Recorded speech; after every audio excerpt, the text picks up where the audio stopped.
ইন্নাল্লাযীনা আমানু ওয়া আমিলুস সালিহাত ওয়া তাওয়াসাউ বিল হাক্কি ওয়া তাওয়াসাউ বিস সাবর। আল্লাহ বলেন ওয়াল আসর, সময়ের শপথ খাইয়ে আল্লাহ বলছেন ইন্নাল ইনসানা লাফি খুসর। ইন্না তাকিদ দিয়ে আল্লাহ বলেন নিশ্চয়ই, আল ইনসান সমস্ত মানুষ, লাফি খুসর আবার তাকিদ দিয়ে বলছেন ক্ষতিগ্রস্ত অর্থাৎ জাহান্নামী। আল্লাহ কসম খায়া বলেন, আমি যদি আজকে আমি আজকে ফজরের নামাজ পড়ি নাই বা পড়ছি, এখন আমাকে একজন বলতেছেন যে হুজুর আজকে আপনি ফজরের নামাজ পড়েন নাই। আমি বলছি না আমি পড়ছি। উনি বলতেছেন না আপনি পড়েন নাই। আমি বলছি আল্লাহি কসম আমি ফজরের নামাজ পড়ি। কসমের উপরে আর কোনো কসম নাই। কসম খাওয়ার পর উনি বিশ্বাস করছেন না, কসম খাইছেন, তাহলে উনি ফজরের নামাজটা পড়ছেন। আল্লাহ বলেন আমার কথা তো সকলেই বিশ্বাস করে, আমার কথা তো সকলেই মানে, তারপরও আল্লাহ কেন কসম খায়া বলেন ওয়াল আসর, সময়ের শপথ। আল্লাহ কোরআনের আরো বিভিন্ন জায়গায় কসম খাইলেন ওয়াদ-দুহা ওয়াল লাইলি ইযা সাজা ইযা ওয়াকাতিল ওয়াকিআ লাইসা লিওয়াকাতিহা কাযিবা। আল্লাহ আরো বিভিন্ন জায়গায় শপথ খায়া বলেন ওয়াত-তিন ওয়াজ-যাইতুন ওয়া তুরি সিনিন ওয়া হাযাল বালাদিল আমিন। আল্লাহ প্রত্যেক জায়গায় কসম খায় এই কথাগুলো বলেন। আল্লাহ বলেন ওয়াল আসর, সময়ের শপথ। ইন্নাল ইনসানা লাফি খুসর, নিশ্চিন্ত সমস্ত মানুষ জাহান্নামী। এতটুকু থাকো। নবীজি কি বলেন কুল্লু উম্মতি ইয়াদখুলুনাল জান্নাতা ইল্লা মান আবা। নবীজি বলেন কুল্লু উম্মতি, প্রত্যেকই উম্মত ইয়াদখুলুনাল জান্নাহ, জান্নাতে প্রবেশ করবে। আল্লাহ বলেন সব উম্মতরা জাহান্নামী। নবী এসে বলতেছেন সব উম্মতরা জান্নাতি। পার্থক্য কিছুই বুঝলাম না। আল্লাহ বলছেন জাহান্নামী, নবী বলছেন জান্নাতি। তো এখানে আমাদের করণীয় কি? আল্লাহটা বিশ্বাস করব না নবীরটা বিশ্বাস করব? আল্লাহ বলেন সব উম্মতরা জাহান্নামী। সামনে কিন্তু নামের ব্রেক লাগায় দিলেন। নবী বলেন সব উম্মতরা জান্নাতি। নবীও সামনে কিন্তু নামের ব্রেক লাগায় দিলেন। আল্লাহ বলেন সব উম্মতরা জাহান্নামী।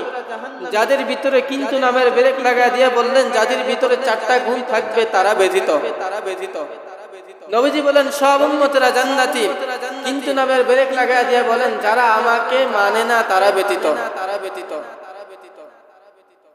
তো আল্লাহ বলেন ওয়াল আসর, কসম খায়া বলেন সব উম্মতরা জাহান্নামী, কিন্তু নামের ব্রেক লাগায় দিয়ে বলেন যাদের ভিতরে 4টা গুণ আছে তারা জান্নাতি। 4টা গুণের মধ্যে 1 নাম্বার গুণের নাম হলো ঈমান। 1 নাম্বার গুণের নাম কি? কথা বলেন 1 নাম্বার গুণের নাম কি? ঈমান। 2 নাম্বার গুণের নাম হলো নেক আমল। 3 নাম্বার গুণের নাম হলো সৎ কাজে আদেশ করা। 4 নাম্বার গুণের নাম হলো ধৈর্যের সাথে অসৎ কাজের নিষেধ করা। তো আল্লাহ বলেন সব উম্মতরা জাহান্নামী, কিন্তু নামের ব্রেক লাগায় দিয়া বলেন যাদের ভিতরে 4টা গুণ থাকবে তারা হলো জান্নাতি। ইন্নাল্লাযীনা আমানু ওয়া আমিলুস সালিহাত ওয়া তাওয়াসাউ বিল হাক্কি ওয়া তাওয়াসাউ বিস সাবর। আল্লাহ বলেন 1 নাম্বার গুণের নাম হলো ঈমান। 2 নাম্বার গুণের নাম হলো নেক আমল। বলে ঈমানটা কেমন ঈমান? আল্লাহ বলে আমিনু কামা আমানান নাস। ঈমানটা হলো সাহাবায়ে কেরামের ঈমানের মতো ঈমান। 2 নাম্বার হলো নেক আমল। কেমন নেক আমল প্রযোজ্য, কেমন নেক আমল দরকার? আমরা সামান্য আমল করি, সামান্য আমল করলে মনে হয় যথেষ্ট হয়ে যায়, অথচ সাহাবায়ে কেরামের আমল এটার মধ্যে কোনো কমতি ছিল না, এটার মধ্যে কোনো কমও ছিল না, কোনো বেজালও ছিল না। বর্তমানে আমরা এমন আমল করি যেটাতে আমল কবুল হইল কিনা সন্দেহ আছে। সামান্য আমল করলে মনে হয় আমরা অনেক কিছু করে ফেললাম। অথচ সাহাবায়ে কেরাম এত আমল করার পরেও তারা তারপরও আমলে কমতি দেন নাই, আমল কম করে নাই, মরণ পর্যন্ত আমল করেই গেলেন। ঈমানটা কেমন ঈমান! আল্লাহ যেখানে ঈমানের কথা বললেন সেখানে আমলের কথা বলেন। ইন্নাল্লাযীনা আমানু ওয়া আমিলুস সালিহাত। কুরআনের আগের জায়গায় আল্লাহ বলেন ইন্নাল্লাযীনা আমানু ওয়া আমিলুস সালিহাতি কানাত লাহুম জান্নাতুল ফিরদাউসি নুজুলা। এখানেও আল্লাহ বলেন ইন্নাল্লাযীনা আমানু ওয়া আমিলুস সালিহাত। অর্থাৎ আল্লাহ যেখানে ঈমানের কথা বললেন সেখানে আমলের কথা বলেছেন। আমলটা কেমন দামি একটা সম্পদ! উম্মতের হক্কানি উলামায়ে কেরামরা দিন বয়ান করে যাইতেছেন। কেন জানি উম্মত এই আমল থেকে দিন বঞ্চিত হয়ে যাইতেছি। আমাদের ঘরের আওয়াজ নাই, আমাদের ঘরে পর্দা নাই, আমাদের সমাজের মধ্যে অশ্লীল কাজে লিপ্ত, যুবকেরা নামাজ পড়ে না, আমরা একটু বাধাও দিই না, করে যাইতেছে, আমরাও তাকায় দেখতেছি। এই হলো আমাদের ঈমানের হালাত। এই পর্যায়ে যদি ঈমান হয় তো সাহাবায়ে কেরামের ঈমানের মতো ঈমান কিভাবে হবে? আল্লাহ বলেন ঈমানটা কেমন ঈমান? বলে আমিনু কামা আমানান নাস। ঈমানটা হলো সাহাবায়ে কেরামের ঈমানের মতো ঈমান। 2 নাম্বার হলো নেক আমল। কেমন নেক আমল আমরা করি? নেক আমলের কোনো সীমা নাই। সাহাবায়ে কেরামরাও নেক আমল করতেন, তাবিঈনরাও করতেন, আইম্মা মুজতাহিদিনরাও করতেন। ঈমানটা কেমন ঈমান? ঈমানের পরে নেক আমল।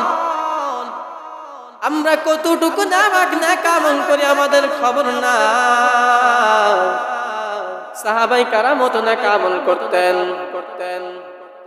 3 নাম্বার হলো সৎ কাজে আদেশ করা। সমাজের মধ্যে যদি কোনো অশ্লীল কাজ দেখা যায় তাদেরকে সৎ কাজে আদেশ করব। অসৎ কাজে নিষেধ করা, ধৈর্যের সাথে অসৎ কাজে নিষেধ করা। কোন এক ব্যক্তি খারাপ কাজ করতেছেন, ভয়ে আমরা নিষেধ করি না। নিষেধ করলে তো অবস্থা খারাপ, সে সমাজের বড় একটা নেতা, সমস্যা তো হবেই। নিষেধ করলে তো সমস্যা তো হবেই।